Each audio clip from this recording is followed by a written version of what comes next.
So 8.1 update comes with two killer. They're pretty big updates. It's not really just a buff. It's kind of like a rework overall, but they're reworking the knight. Yeah, the knight. What I would definitely say is a rework. They're making it so he can now swap between his guards, and patrol paths must at least be 10 meters in length. So you can no longer just insta place a guard and then end the path and then get right up. That way the survivor is forced to just run into it because there was no counterplay to that before. The knight would go one way, he'd place a guard, instantly let go of the path, and then zone you into the guard, right? But now the length has to be 10 meters. So he's kind of forced to not just do that instantly anymore. They also added a multiplier to the guard, hunt time based on path length, so the longer paths increase hunt time up to a maximum of 1.5 the normal duration. So you can have longer hunts now by default. If the path is longer, it will have a longer chase. When the knight is within 8 meters of his guard, the guard's hunt timer depletes 3 times faster. So what this does is it incentivizes using or it incentivizes or it decentivizes knights from looping with a guard. So if the knight is trying to zone you with one of his guards, it'll make the hunt timer deplete 3 times as fast. So you can't even like loop with the guard. This will give more counterplay for the survivor, both in the path needing to be 10 meters and also it depleting faster. I think that's great changes. They reduced the Carnifex's hunt time to 12 seconds, was 24, and they increased the Jailer's hunt time to 24 seconds, was 12. This makes sense because before, the Carnifex was just the best at breaking pallets, and he had the longest hunt timer, but now they're making the Jailer be the one that chases forever, so I think that's a great change. They also changed the banner spawn times accordingly to those as well. The Carnifex's breaking time is reduced to 1.8 seconds, so it breaks things faster. The Assassin and the Jail also break things a second faster. The detection range for the Carnifex is increased to 10 meters, so 2 meters base kit. They made Map of the Realm base kit. This is a great change here. They talked about Map of the Realm and Pillaged Meat were fan favorite add-ons, so they incorporated them into the base kit. Carnifex's detection range to 10 meters, Assassin to 10 meters, and the Jailer's to 16. And they also updated various add-ons. Very good. But the biggest one, as a P100 Singularity main, this is the one I've been waiting for forever. It's some Singularity quality of life adjustments. This is exactly what I wanted. Taking control of a biopod will now cause it to aim at the nearest survivor within line of sight. So now when you go to a biopod, you're not going to have to scramble around quickly looking for a survivor to mark. The survivor that you were already chasing will just be instantly locked on. They also made it so after 0.25 seconds, targeting progress now decays over the next 0.5 seconds. I don't know what that means. I think it's just so if survivors get out of line of sight, then they can get rid of the targeting progress. So I guess that's better for the survivor. When controlling a biopod, survivors now only glow if they can be targeted. That's just QOL stuff. Decrease biopod targeting cooldown after slipstreaming a survivor to 3 seconds. So now, you know, there's a little cooldown on the bar, so when you slipstream someone, you have to wait 3.5 seconds before you can teleport to them. There's a little meter that fills up after you apply a pod. So now that will be 3 seconds instead of 3.5. They improved the UI when using biopods and when shooting with the killer. So they'll explain more about this later, but they did some great stuff. Great stuff. Added the ability to destroy the currently controlled biopod. So if you go into a biopod, you can press a different button and just destroy it. That way you don't have to go across the map to break one of the biopods. The killer can now hear audio by default.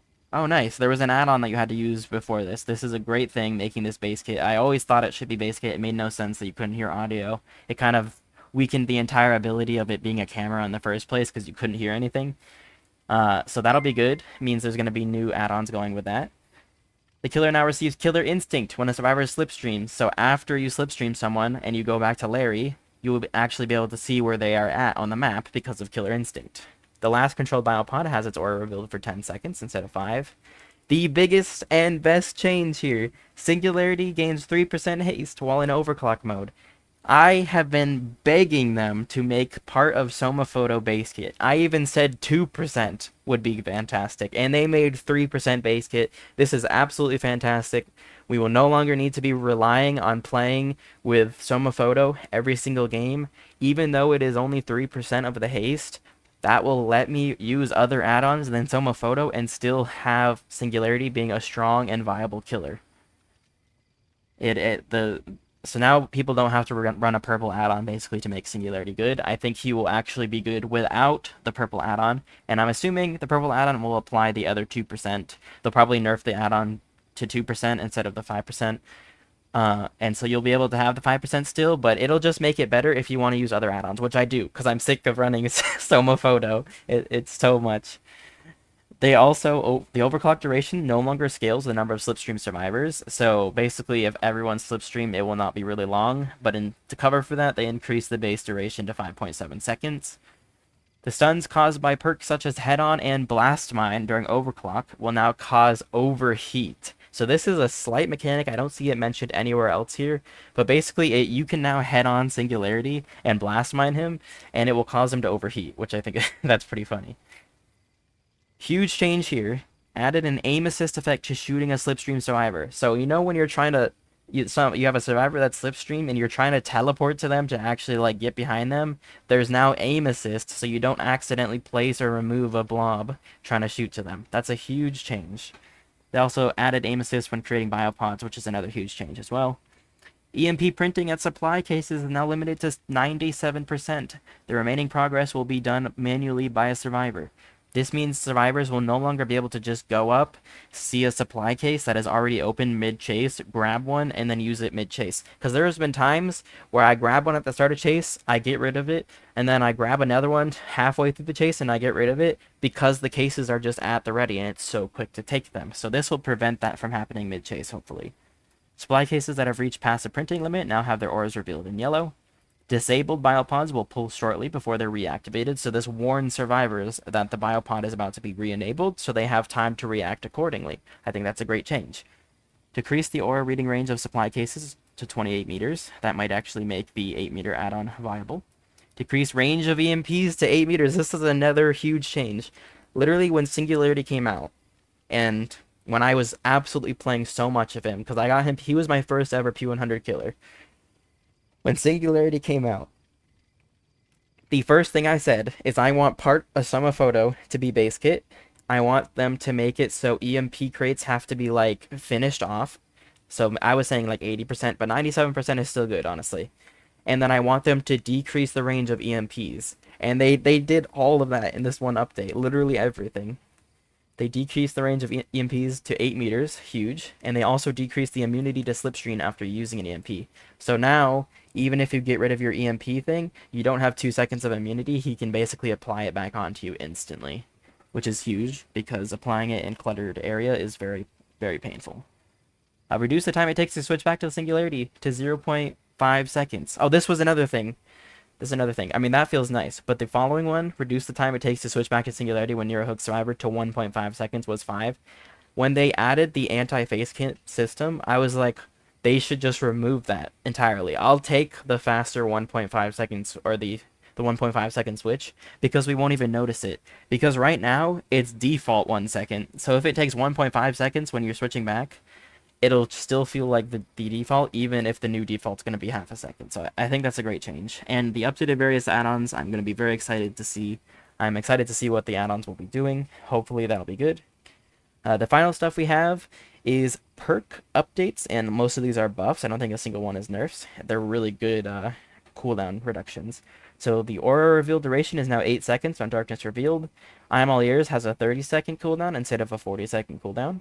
Trail of Torment now has a 30-second cooldown instead of a 60-second cooldown, so this has been halved. Oppression, which has been a notoriously horrible perk because of its 80-second cooldown, now has a 40-second cooldown. This might actually bring Oppression into a meta perk. Like, I think that's a good enough change. I might even start running it myself. Dragon's Grip, the cooldown has also been halved to 40 seconds. This huge update, I think Machine Learning might actually become a meta perk here. Now, the duration of undetectable and 10% haste is 60 seconds. So the killer will be 125 and undetectable for an entire minute. That's going to make it very scary. Very, very scary. They buffed Autodidact, which I'm very excited about. This will now make it so it's less punishing for you to have to eat through the early on stacks, and also make it so every time you hit a skill check with max 5 stacks, you get 60% of a heal. And they buffed a lot of healing perks for survivors, which if you watch me live, you know I love healing perks. Healing perks are definitely my favorite perks. Empathetic Connection was already one of my favorite healing perks, and they just buffed the heal speed to 30%. Very good, very good. I keep clicking. I'm sorry. Iron Will. Grunts of Pain reduced by 100% again. They finally brought back old Iron Will. I think this is a great change. Iron Will was just not worth it before. Now it will actually be worth it again. I think it will be falling back into the meta, and it will be proper counterplay to the spirit. Resurgence. Increased healing granted after being unhooked to 70%. So now you can basically get healed in like 4 seconds after you get unhooked. The conversion rate has been buffed to 70% for Solidarity. So now if you heal someone else, you'll be healed 70%. So now I might start running my Deadline Autodidact Solidarity build, because not only did Autodidact get buffed, Solidarity got buffed, and I already ran Autodidact with Empathetic Connection. So like all 3 of my healing perks in that build have been buffed. Babysitter, they did an insane buff to Babysitter to the point where it's so good that I think you're going to want to run this at least one person on your team every time. So if the killer is tunneling, what Babysitter does is it gives the survivor extra haste. So they already have 10% haste, but Babysitter gives them even more haste on top of that, and it hides their pools of blood. And it used to only be 8 additional seconds, so you would get 18 seconds. But now you get 30 seconds. So if you're getting tunneled, you're going to be able to be faster than the killer for 30 seconds after getting unhooked, because your teammate has Babysitter. So this will actually be a perk that saves your teammates getting tunneled. The killer will not be able to catch up to them. Actually, I can check that right now that since I have DBD open. Babysitter, the speed boost from Babysitter is... It gives them 7% haste, so they already have 10%. So you'll be going 117% movement speed. So you'll be 2% faster than the killer for 30 seconds. There's going to be tons of videos, I'm sure, with all these new healing perk buffs and Babysitter buffs. Very good change. This is a cool mechanic. Hooks that survivors have been sacrificed on will now repair themselves after 60 seconds, so they're no longer permanently broken. That is great, because there are people who would just run Breakout, Saboteur, and then just break hooks, die on the hooks, and then just sit in the corner of the map, and then you couldn't hook them, and then they'd complain about you slugging them. So now they don't get to complain because we can actually hook them. They also added layout variations to Yamaoka, so kind of like what they did to the Macmillan and Azarov maps. They are adding more variants for Yamaoka, and they're adding variants for Ormond, which is nice because Ormond only has 1 variant. So this update is fantastic. I love all the killer rework changes for Singularity. It's literally like a love letter for everything I wanted for Singularity. The night changes I think will be interesting. I'll have to test them out to see if I really like them or not. And the perk changes are fantastic. So I'm excited for this. There obviously will also be a survivor with new perks in there, but in terms of everything in the beta, this is probably all I'll need to cover for that. And I'll just make a video showcasing the survivor and the perks when they come out on the 25th for the P2B.